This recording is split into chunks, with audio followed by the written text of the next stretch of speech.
আওয়ামী লীগ মানুষের প্রতি এত জুলুম অত্যাচার নিপীড়ন কইরাও কিভাবে 17 বছর ছিল। আমি আপনাদের মাঝে কিছু কথা তুলে ধরব। আওয়ামী লীগ 2008-এ যখন ক্ষমতায় আসে তখন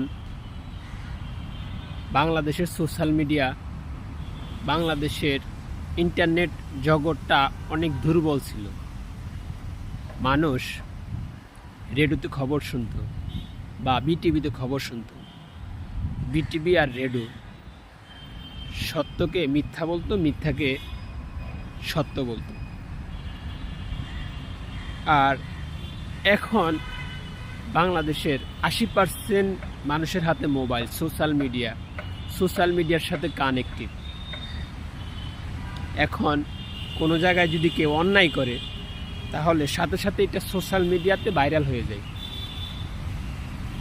আর আওয়ামী লীগ যখন 8 সালে ক্ষমতায় ছিল তখন এত সোশ্যাল মিডিয়া ছিল না। আওয়ামী লীগ 5 বছর আস্তে আস্তে আস্তে আস্তে ধীর গতিতে যে সকল সরকারি কর্মকর্তা বিএনপি করতেন তাদেরকে আস্তে আস্তে আস্তে আস্তে জায়গা থেকে সরাইছেন, তারপরে খুন করছেন, গুম করছেন, আবার একসাথে যে বিডিআর হত্যাকাণ্ড, পিলখানা হত্যাকাণ্ড ঘটিয়ে অনেকগুলো সেনা কর্মকর্তা, বিডিআর কর্মকর্তা হত্যা করছেন। এভাবে হত্যা করার পরে গ্রামের চৌকিদার থেকে শুরু করে সচিবালয়ের সচিব পর্যন্ত সব কিছুই শেখ হাসিনার করে পেয়েছেন। এক পর্যায়ে শেখ হাসিনার বিরোধিতা যারা করতেন, শেখ হাসিনার বিরুদ্ধে সোশ্যাল মিডিয়াতে কোনো পোস্ট দিলে, কথা বললে তার গলা টিপা ধরতেন।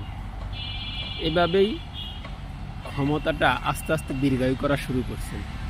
যদি জুলাই গণ অভ্যুত্থান কোনোভাবে শেখ হাসিনার হাতের কবজায় চলে আসতো বা দমন করতে পারত তাহলে স্বৈরাচার হাসিনা সারা জীবনের জন্য এই বাংলাদেশে রাজত্ব করত, কে সরাইতে পারত না।